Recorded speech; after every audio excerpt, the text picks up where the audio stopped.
The idea of doing a session on digital divide is to bring the WSA focus a little bit more up into the front.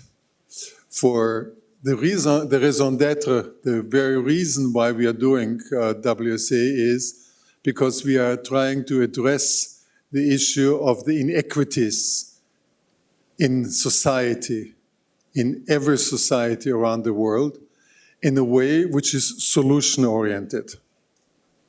But the very point of it is that it is not the technology which we are focusing on, but we are looking at actually the human costs of it, the suffering, the exclusion, the denigration, the loss or the not gaining of recognition, and also the way in which the opportunities in society to have for a good life are distributed in an unequal fashion.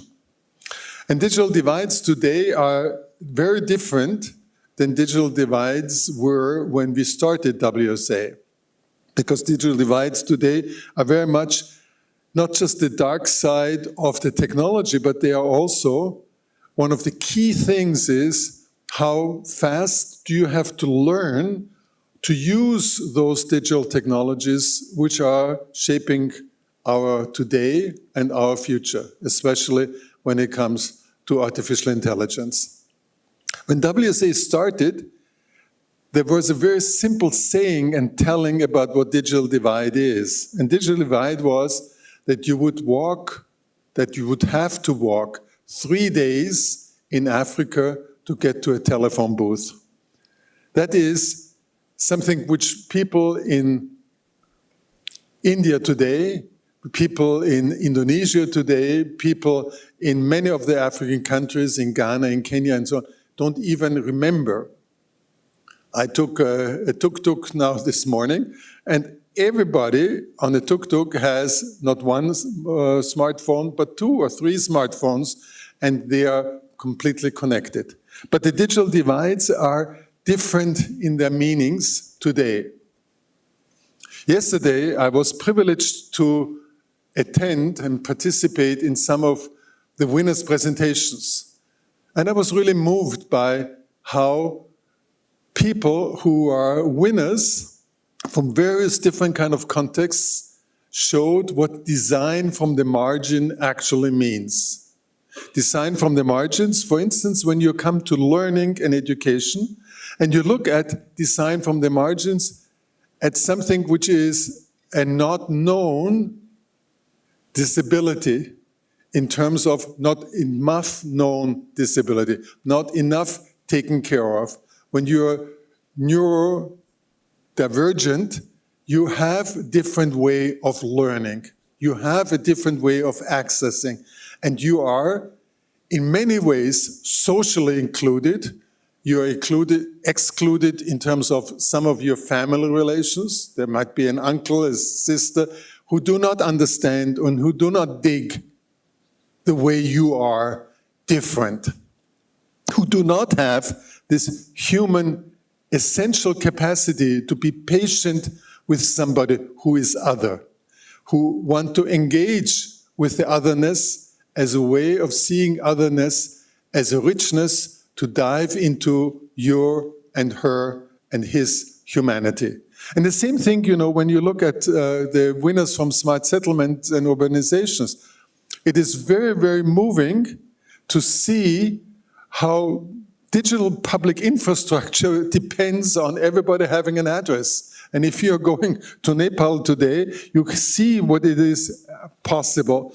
Or if you look at recycling from a completely different point of view, you're not looking at it from the abstract view of how to build a circular economy, but you're looking at it, what it means to be a waste picker in an urban area in Latin America or all around. This is what the topic is of this morning. And it's a topic to look at the digital divides and also of how to use technology and to design from the margins. And that's the reason why I'm very happy that we have such an interesting and also very knowledgeable panel here today. The format which we will have is a format of short talks, so very short interventions. And we will not have a discussion here on the panel, but we will open it up to you to ask your questions.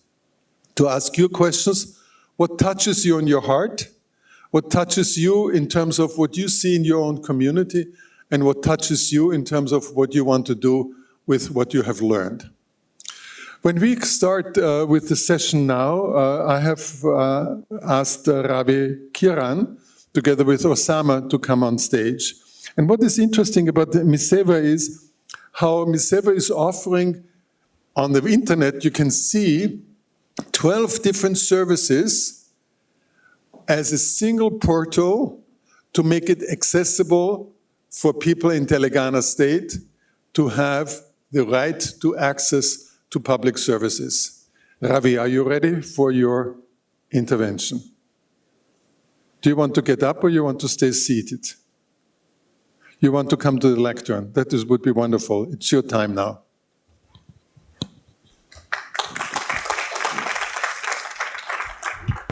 Yeah, thank you, Peter. Firstly, let me thank for giving me this opportunity and a warm welcome to all the delegates from around the globe to Telangana. Speak up. Yeah. Loudly. Am I audible? Better. Don't be shy.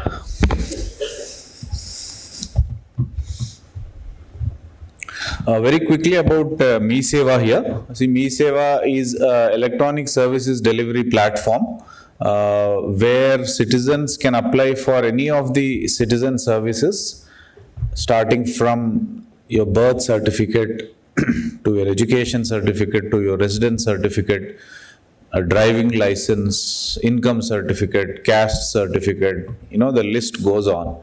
So there are close to 500 odd citizen services which are there, and I'm sure a similar model is available around the globe. And these citizen services are offered in 3 or 4 modes.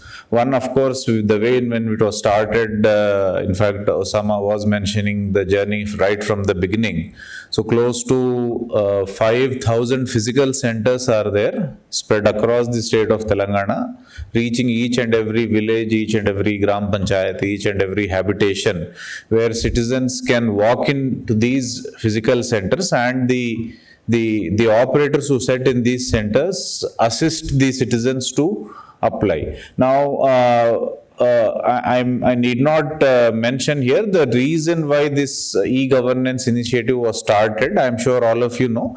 Basically, the idea was to reduce the interface between the citizens and the government officials or bureaucrats or any of the public servants, so that it leads to better transparency, it leads to better ease of getting citizen services done, so on and so forth.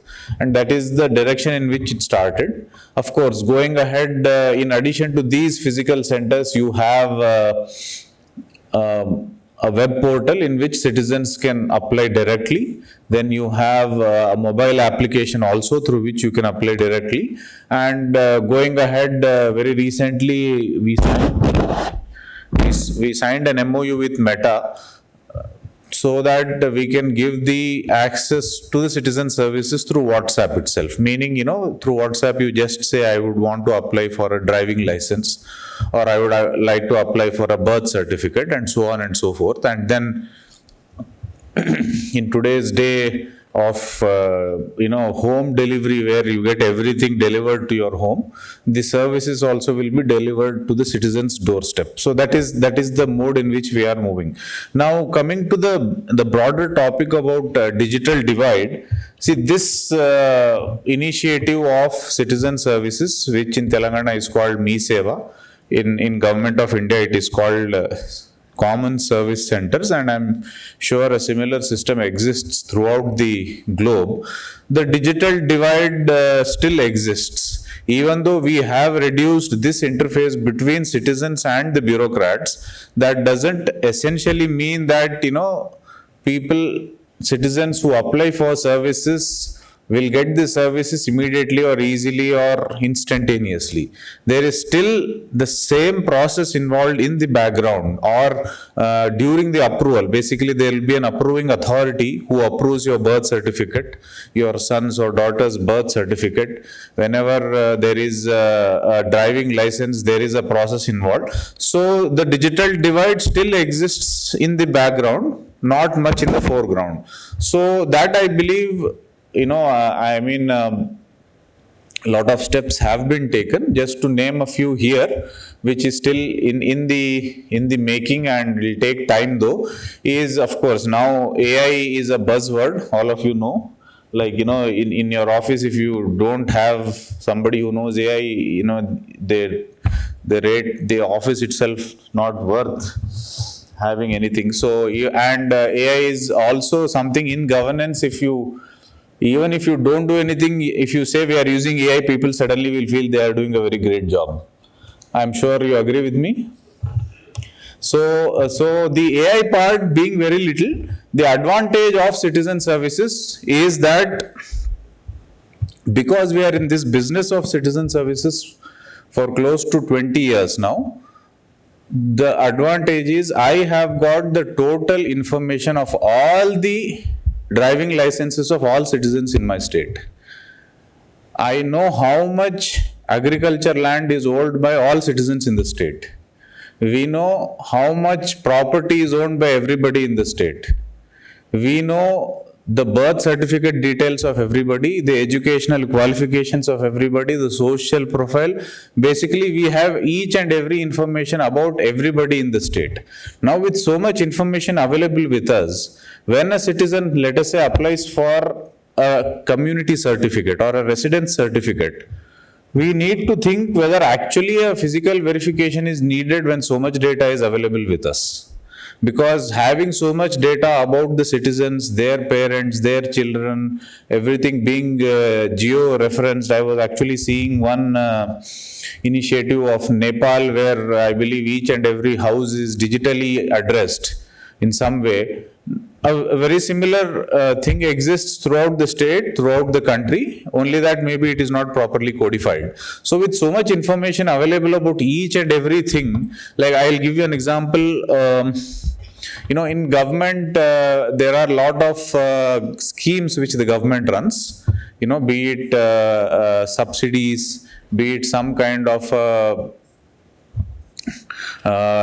benefits given to women, benefits given to the differently abled, benefits given to the senior citizens. Now, when such a scheme is run by the citizens, when the government for the citizens, the typical idea is that citizens apply for these schemes and government decides whom to give these schemes, who are the beneficiaries for these schemes, how much is to be given for each and every of these citizens.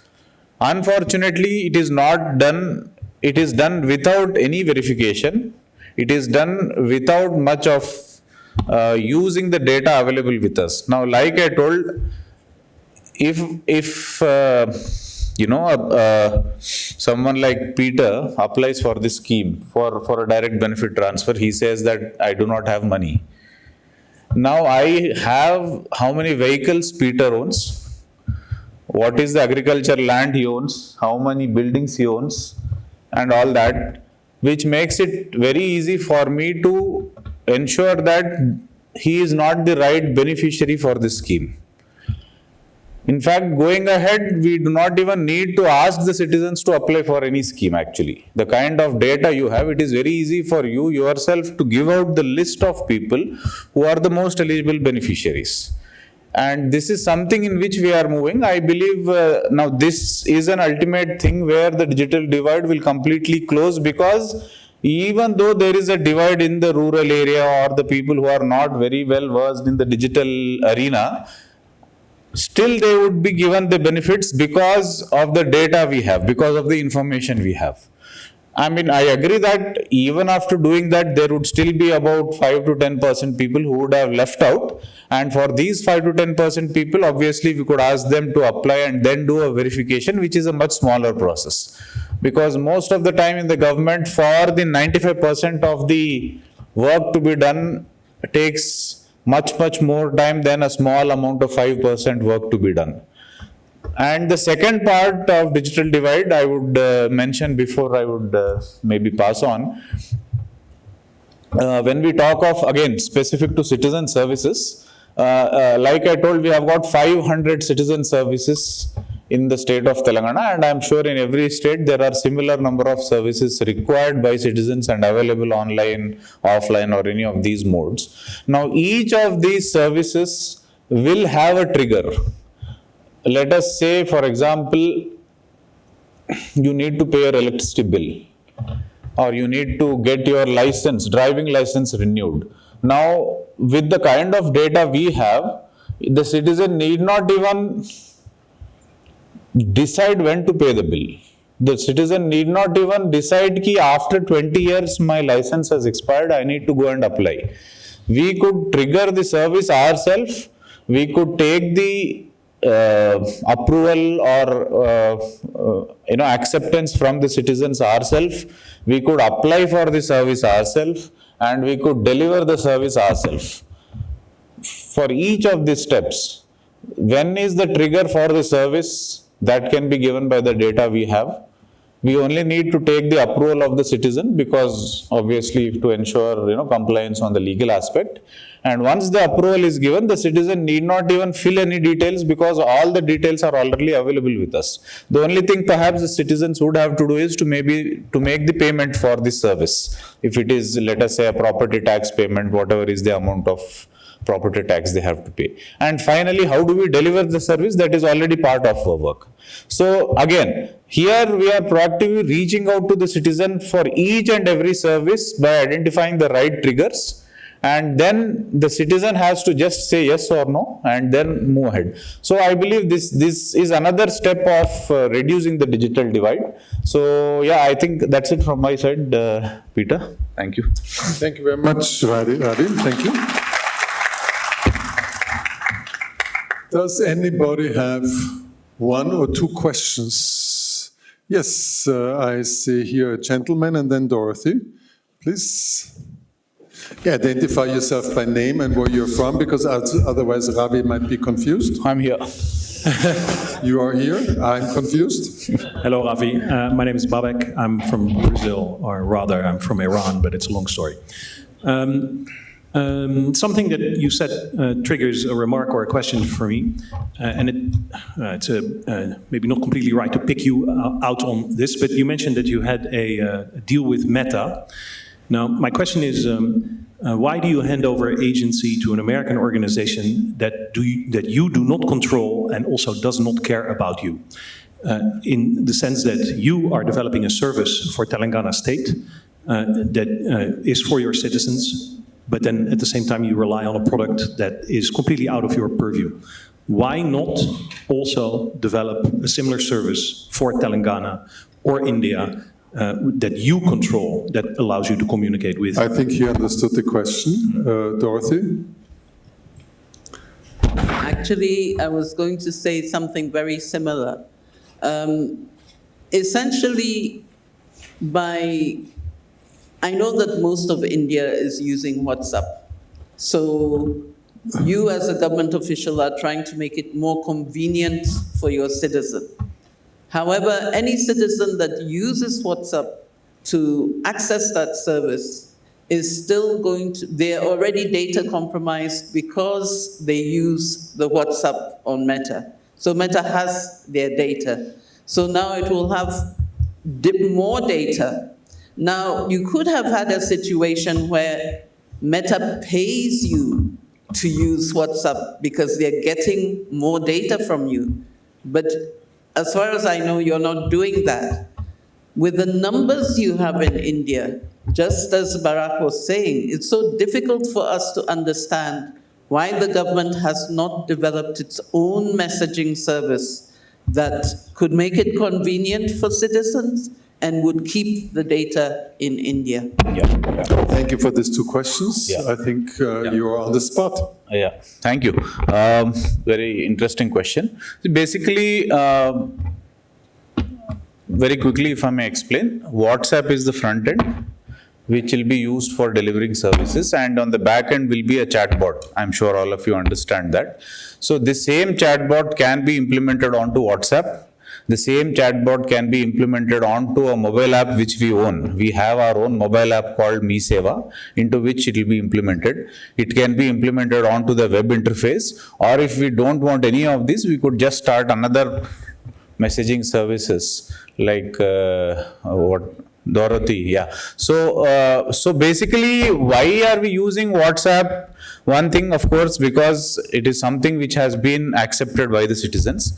Having said that, when it comes to the important part, I believe what you are trying to indicate is about sharing data. Now, here is an important point what we are doing, and I think maybe others are also doing. When the citizen is applying for these services, actually he is not sharing any data. He is not sharing any data except saying yes or no. Because of the reason being, we already have we have more information about you than you know.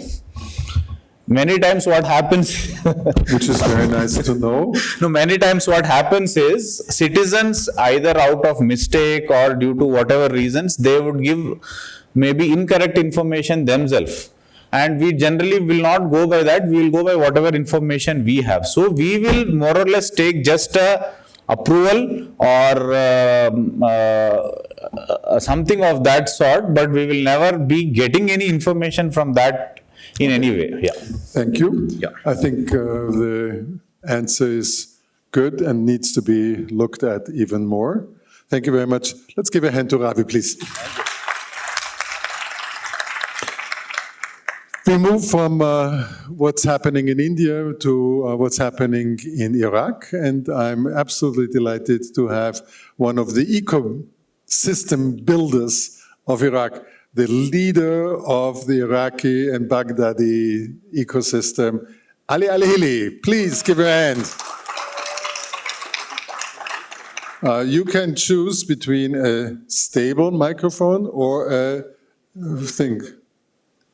I will take the. It's my microphone. It's okay. I don't have. Okay, I will give you that one. Hello, everyone.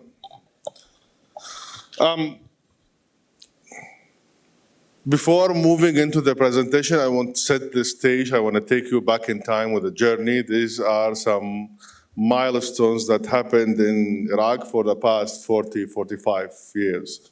So this would introduce my case of digital divide that I want to present from my country.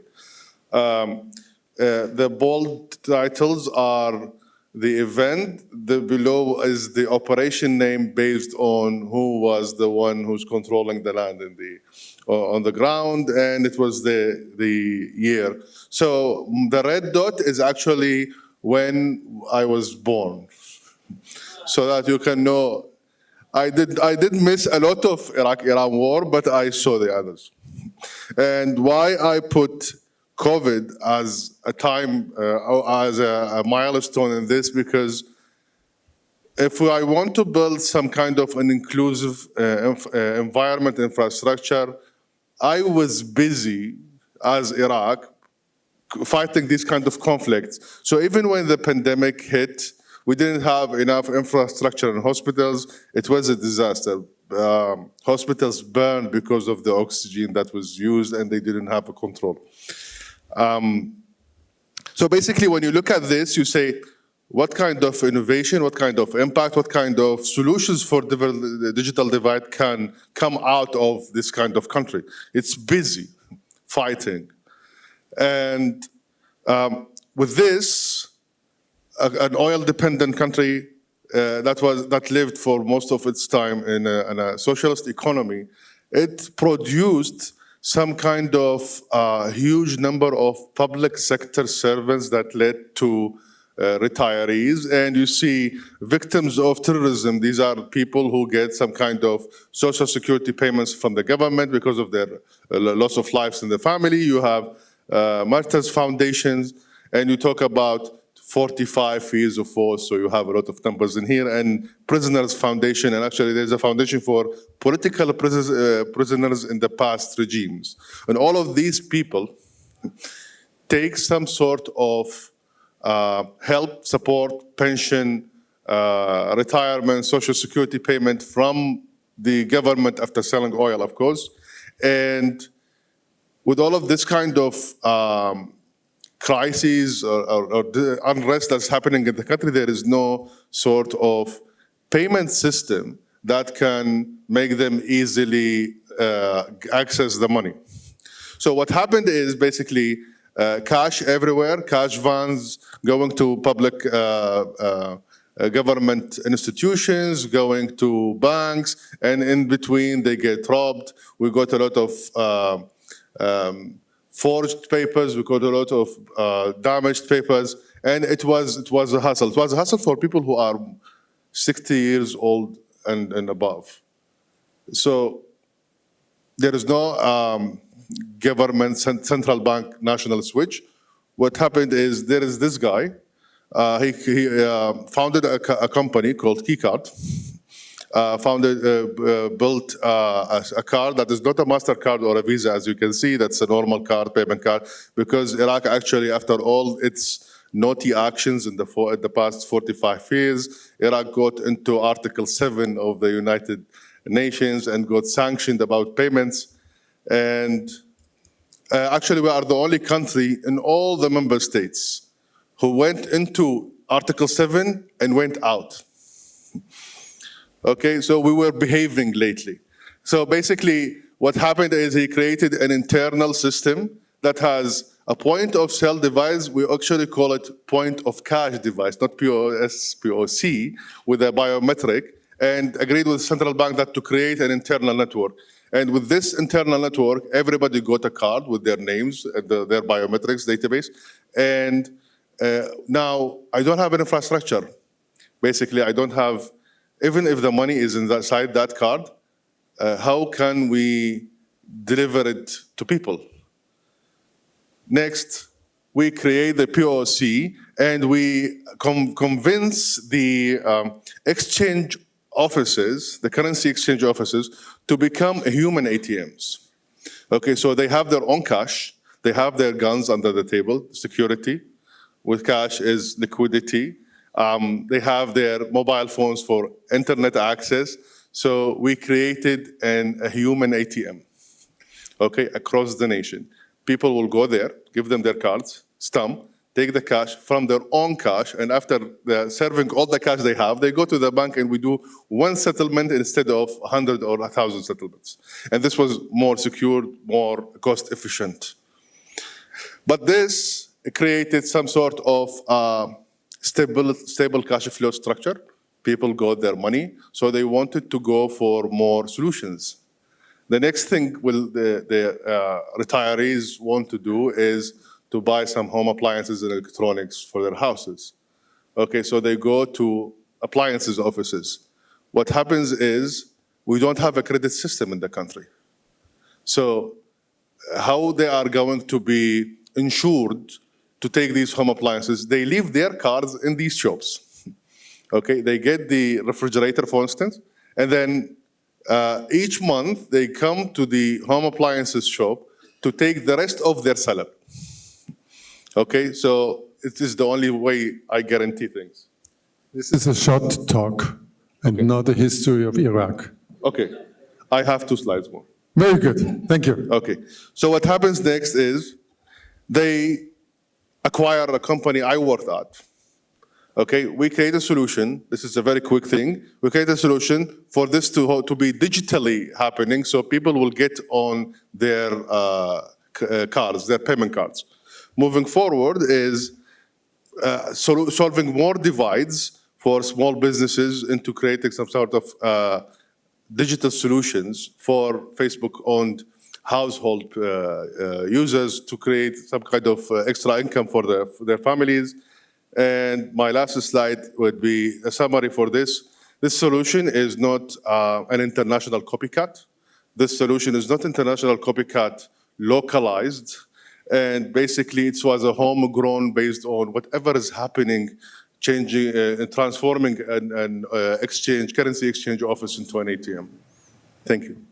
You're wonderful. Thank you very much. Ali Ahili, stay here, please. Stay here, stay here. Don't walk away. Maybe there's a... Ali, can you stay here, please? Okay. Because maybe there are questions. Yes, one question here in the front, please. Next to you, Nora.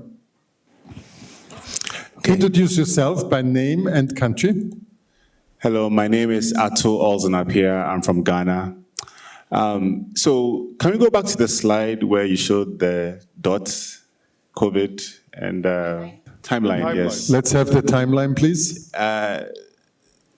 Between 2003 and I think the youth uprising, there weren't any major things within the timeline.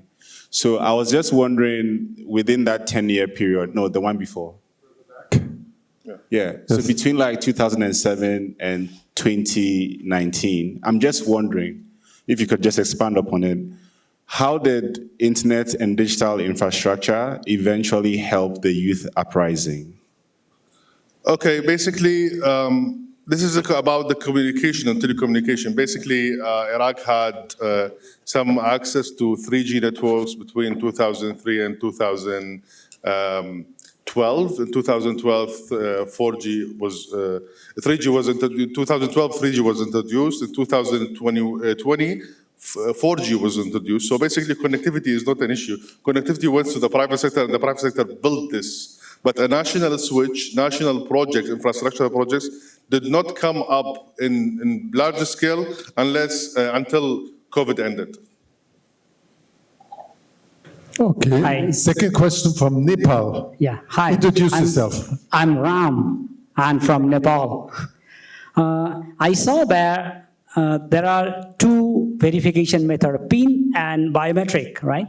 And on biometric here, I saw there just the fingerprint. Is it enough? Or do you use a multiple biometric system like a face or any other? At that time, a biometric was enough because you don't have enough data, enough database, enough engineers to develop programs that have all the metrics. But we are talking about the introduction of that was 2007. Thank you very much, Ali Hili. Thank you for the questions.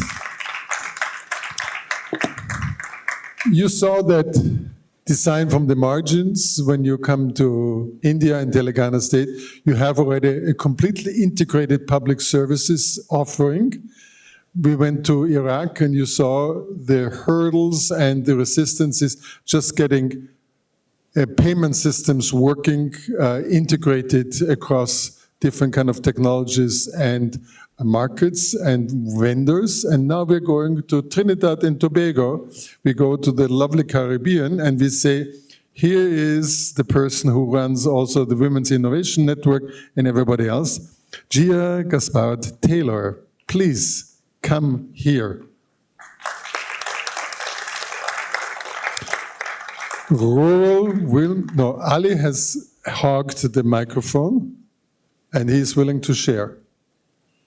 Thank you very much. And if you speak into the microphone, it is helpful. Thank you very much.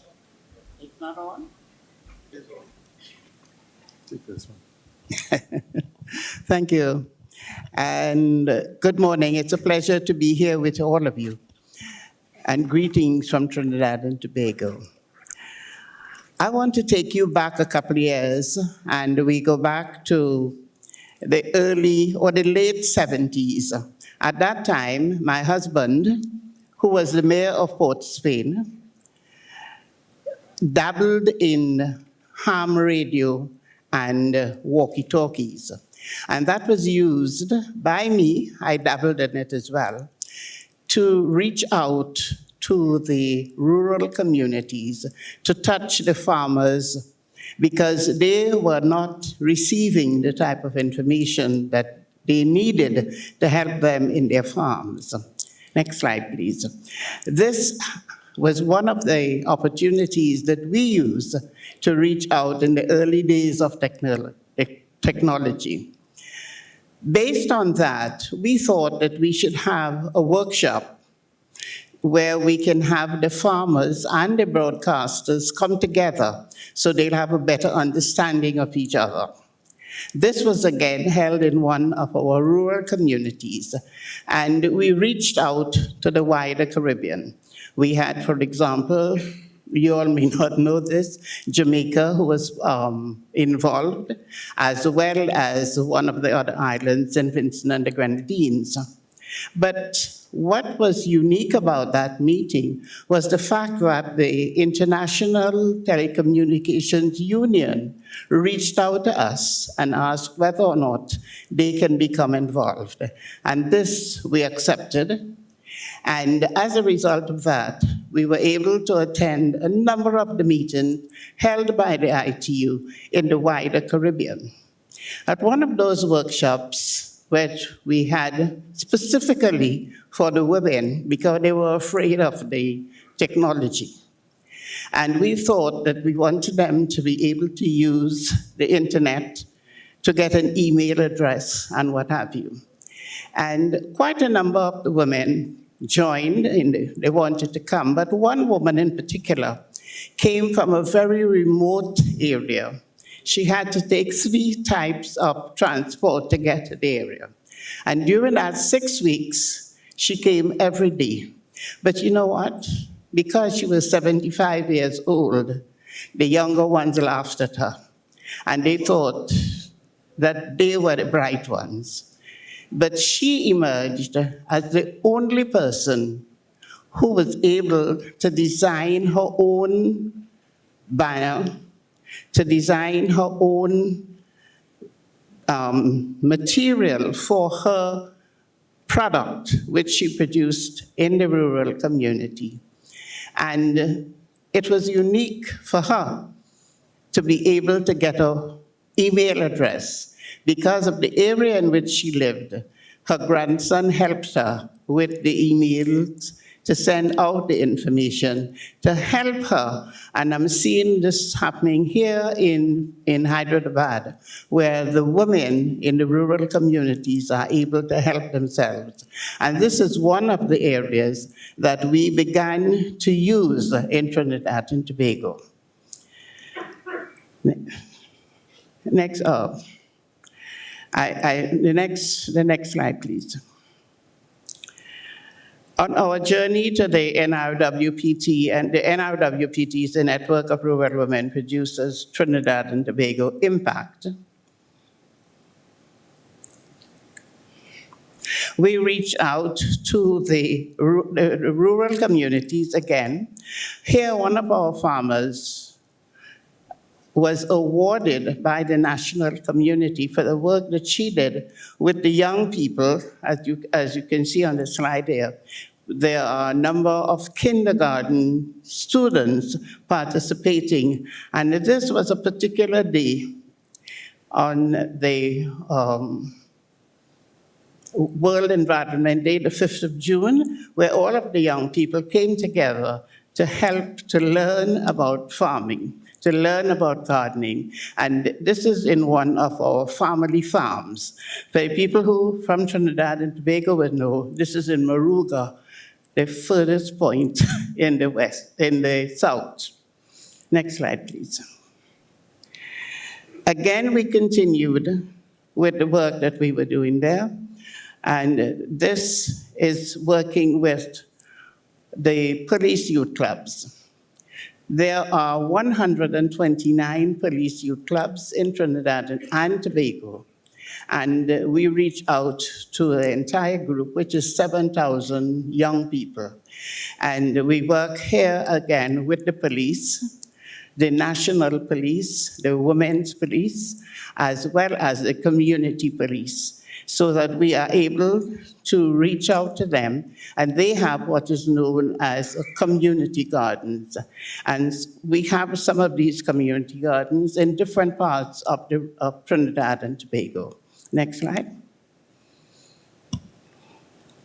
Here we work with the United Nations Spotlight Initiative, because one of the problems that exist in Trinidad and Tobago is that of domestic violence.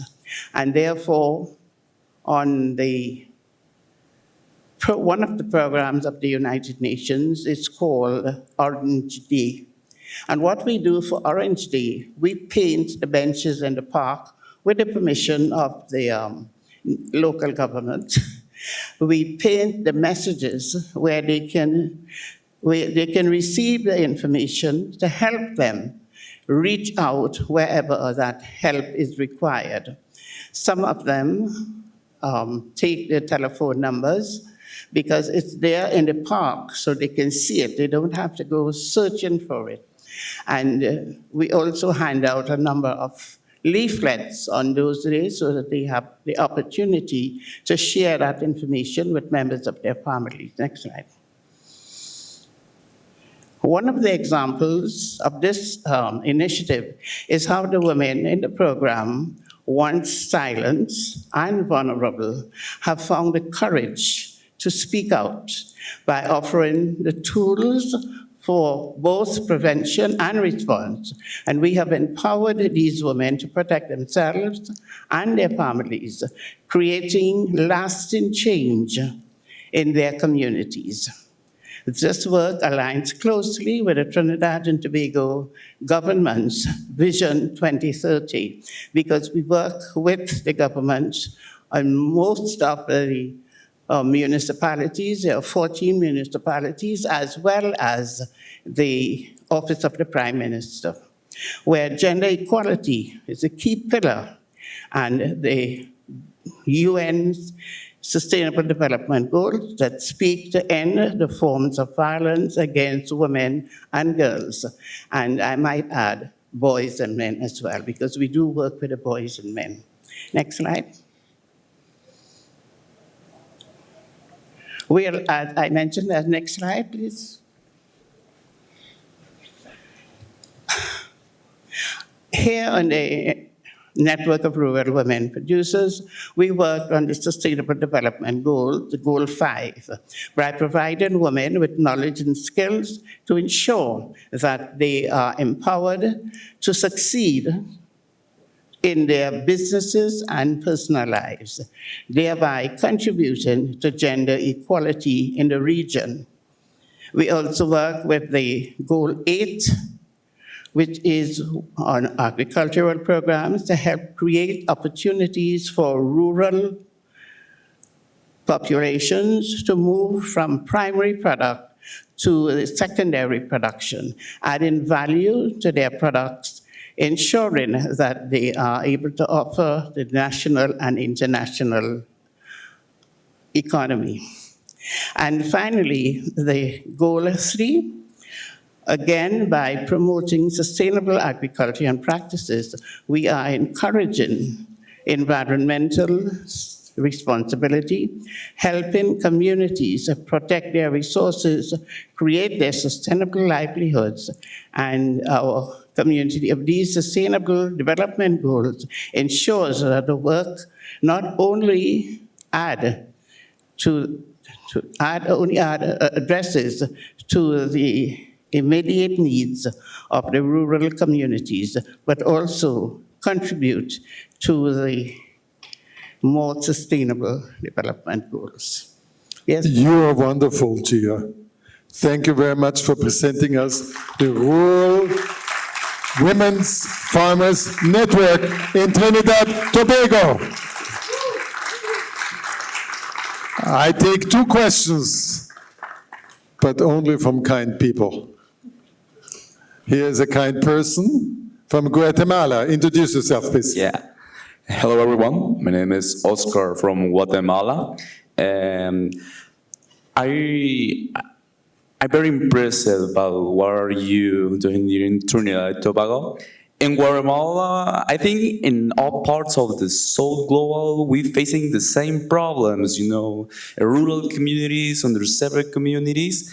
And we also in Guatemala, we are breaking the chains of poverty and inequality with technological education.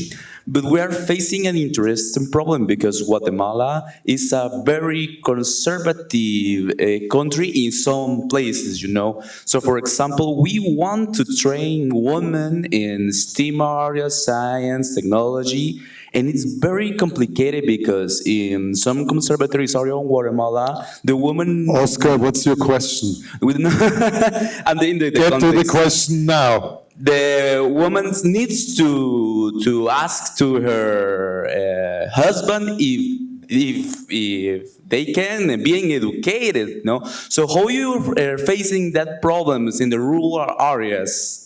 Okay, so how do you overcome patriarchy in Trinidad? Yes, we do face that problem, but what we do, we invite the husbands to come in and join so that they would learn that their wives are contributing to the home. And therefore, it gives them the opportunity to be able to share and tell us what they, as the men who leads the family in some of the areas, would be able to contribute. So that's the soft approach, not the confrontational approach. Thank you very much, dear. And one more question on patriarchy, ruralness, or farming. Lira. Thank you so much. So it's really impressive. Speak up, please. It's very impressive what you are doing, but it's really hard to do it alone. So how do you build networks, especially with governmental institutions who have similar goals? One of the great things about me is the fact that I was born in a rural community. I married the mayor of Port of Spain, which is a capital city. So we had the opportunity to work with government from a very early age. And so we continue to build on it. We work with all of the ministries that are important to women. Strategic marriage is the answer. That's very easy. Thank you very much, dear. Great. Thank you very much for being here. Give me the microphone, please. Sorry. Thank you. Yes, we went from India and from the integrated services to the situation which you saw in Iraq regarding having payment systems also available in very flexible ways, how rural farming is led by women and starting from ham radio to smart internet. And now we get to Lithuania and we see Odeta. Odeta, please. Share with us your short talk, and you have 2.5 minutes. Oh, not 5 possible. minutes. Okay, go ahead. I'm diligent in preparing for time. Okay, good. Is it up? So let me start by stating the obvious. AI is changing at the speed of light to the point that it's disrupting itself. Take image generation. A couple of weeks ago, OpenAI has dropped ChatGPT 4.0, which introduced extraordinary image generation capabilities. Suddenly, at least 12 months worth of labor across hundreds of startups and millions of VC money went down the drain overnight. And that's the speed of change that is taking place currently. And it's not only about technology. It's a full-scale reset of the world as we knew it. It took us, well, WSA a bit less, but the world 20 to 30 years to figure out digital divides, to map out the stakeholders, identify the gaps, policies, and all of that. And now AI is flipping all of that on its head. So let me tell you a story about two people. We hired a year ago an Indian business development manager who had nothing to do with AI before joining our company. It took him roughly a month to figure out AI and start baking businesses based on AI over weekends. He was using AI to create websites, content, images, draft marketing plans, and even sell AI agents as a service. Now, contrary to a freelance social media manager who I met at an event, who was complaining that AI is stealing her gigs, but she refused to touch it because she was too proud of her old skills. Who is winning here? And it's repeating across all industries. We were told for decades, get an education, you will get a job. Now, AI is coming for the knowledge workers first. Take doctors. AI detects cancer and many diseases better than radiologists. Accountants, AI defines patterns that we didn't know existed. Lawyers, contracts in seconds. Even developers are being threatened with the tool and technology that they are themselves creating. So education and experience is no longer a barrier or a differentiator. The differentiator now becomes the hunger. Because hungry for opportunities find ways to upskill, learn, and thrive, while the skilled stick to their status and comfort and remain. So this is the situation where it's not the technology that is replacing or will replace jobs, it's the mindset. And in this regard, AI is leveling the playing field of the factory workers and the white-collar professionals alike. And this has never happened before in history. Who knows what divides this one will produce? We don't know yet. And on the other hand, and here I would really love to have my slides now, you can even use the old ones if that's better.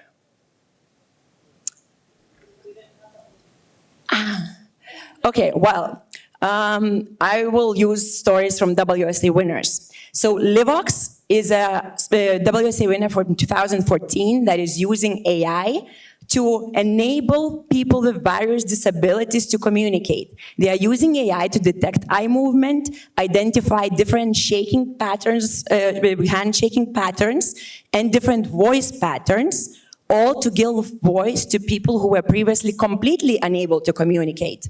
Or Be My Eyes. They introduced AI image recognition to give the ability to people, to blind people, who are shy to use help from strangers, to be able to see with AI. The results, the increase of the blind participation was 40% simply from the eye image recognition.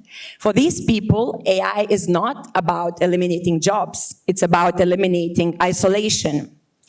And the web or digital interfaces moving fast to digital conversations rather than interfaces, the changes and the gaps that will build for people who are illiterate or digitally not proficient are immense. But while they are immense, of course, we have a lot of potential gaps that we don't even know of, because the rules of writing knowledge and engaging with knowledge are changing completely. And of course, regardless of the progress, some fundamental systemic barriers will always remain. No electricity, no AI, no internet, no AI. India knows it's better than anybody else. And the systemic roadblocks stack up. Another winner from WSA, Independent from Austria, has shared that a technical university of Vienna is not actually teaching students, master grade engineers, how to build inclusive interfaces. That is at the city obsessed with equality.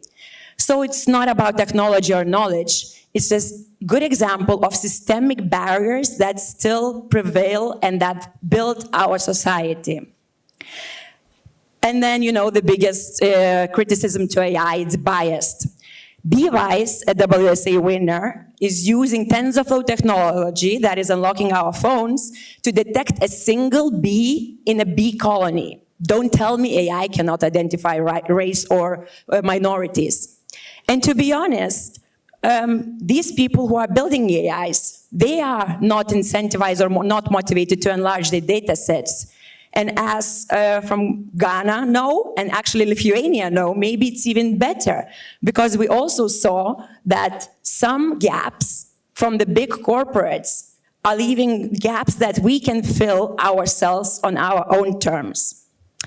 But last slide. 7 2 more. minutes prepared equally. Okay, go ahead. So let's fast forward to 2050s. AI robots powered on quantum computers, we finally live in a perfect utopia. Nobody has to work if they don't choose to. And, you know, we all have our amazing time, abundance, optimization is there. We get rid of all this economic cycles, and even the rural Indians don't need to be connected because they are provided to. Obviously, there is always a catch. Who controls this future? To whose benefit, on what terms? So I'll skip this slide because this is literally about hungrier and faster.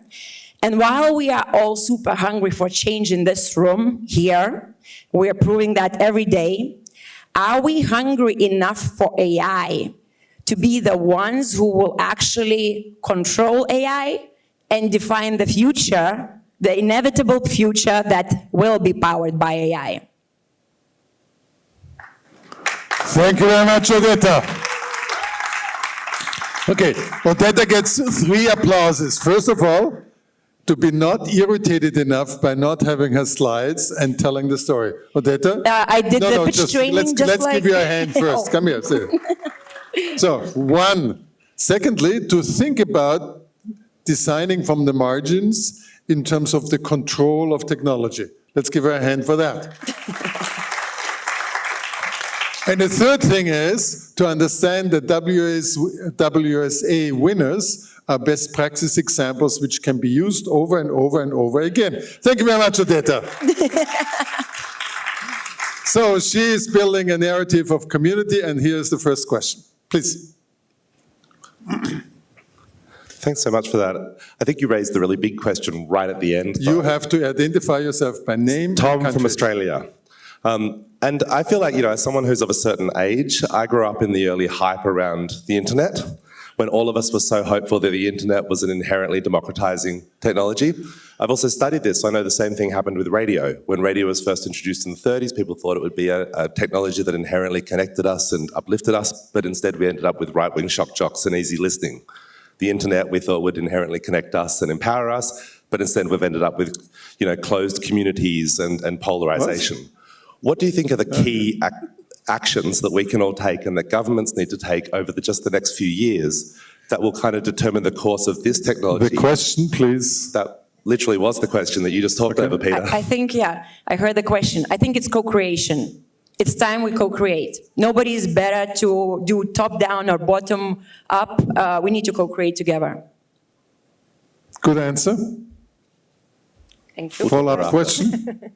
No, there's another question in the back. Goran, and then the guy behind you. Goran, please. Introduce yourself. Good morning, Goran from Serbia. Thank you for this inspiring presentation.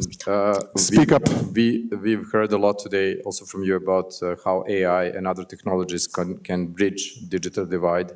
Although we also heard from other authors that we are disconnected in hyper-connected world. What would you assume can be done further at the level of teams who are working on AI, speaking about a requirement from multifunctional teams and engaging not solely developers, but also people from other areas and also multi-sectoral requirements? Thank you. I think it is super important that the teams educate themselves. Not necessarily structurally as teams, but as individuals. We absolutely must educate every one of ourselves on AI, because that's the future. And not choosing the giants. There is a lot of open source tools. Beevice and Livox both built their AIs before ChatGPT came out. So not go for the easy, super convenient, options that come with a huge price tag at the other side, but educate and choose to build AI, really, for everyone. Last question, please introduce yourself. My name is Sol Kabali, and I'm coming from Uganda. My question is, we are seeing a lot of people in Uganda and other East African countries using the AIs. However, when you look at these countries, we don't have a lot of people with PhDs in mathematics to be able to code the models. What advice would you give to the low-developed countries who are using these AIs so that they don't be taken by the monopolies? Thank you. Sorry, are you saying that you're using AI off the big giants that made it so accessible and free for all, right? Yes. Yeah, that is a very, very good question that I don't think there is an easy answer to, but I hope at the back there is an answer. No, the answer is come to the next WSA Global Congress and we will deal with that at that time.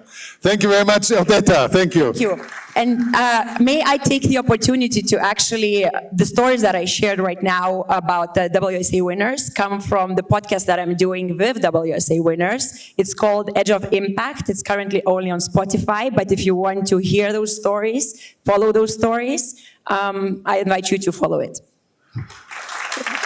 This was the first and only advertorial allowed at this Global Congress. Thank you very much. we come to the close of this session, but I just want to give for 1.5 minutes the microphone to Rachana. She is a board member of the Telangana State Transgender Welfare Board.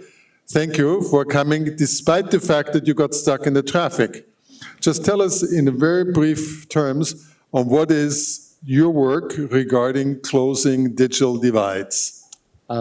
Thank you, and my apologies for the late. Speak into the microphone and speak loudly. Yeah. Thank you for this opportunity, and my apologies for the delay.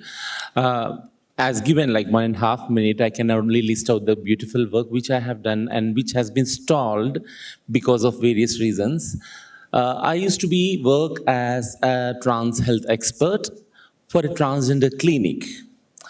Yes, which is very famous. The world's richest person has tweeted that we have been pushing the men to be transitioned to women or women to men, which is not true. Let me list out the beautiful work which we have done through this clinic. We are able to negotiate one more legal clinic, which is only serving the transgender clinic, which means the trans legal clinic is the one. The second one, transgender welfare board, and the third one, the state policy of the Telangana state, which we are doing now. The state's level, the state has given government jobs for 40 transgender people, and the state has given in all the districts of Telangana, 33 districts, similar transgender clinics in the government hospitals. And last but not the least, we are able to change the national identity card, that one of the transgender ID card is a basic document for the passport change and UID change. So this is a beautiful work which we have negotiated due to the advocacy which we have done through this clinic, and coming, and because I have given very less time, we have not pushed the men to transition to women, neither women to men. But we have minimized this transition rate, where in 4 years, we are able to register 2,000 clients, transgender clients, for comprehensive health services. Transgender comprehensive health is, in which the transition is a very minuscule. Among 2,000 clients, we were able to, following the WPATH guidelines, able to transition, help the transition only for 10 people, which is very minuscule. So the tweet which the richest man has done is a false one. I end over here, and I'll be looking for the questions. Thank you. Thank you very much, Rachana. You are sitting next to Ravi, who is responsible for MiSeva, and I'm sure that you have a good conversation with him regarding the agenda. I thank you very much for this wonderful attention you have given. There's no break, because we go right away from looking at the design from the margins to design by equity or equity by design, whatever Dorothy Gordon will introduce here. Dorothy, are you ready to moderate this session? Do you want to come up here? Dorothy, can you please come up here? Thank you.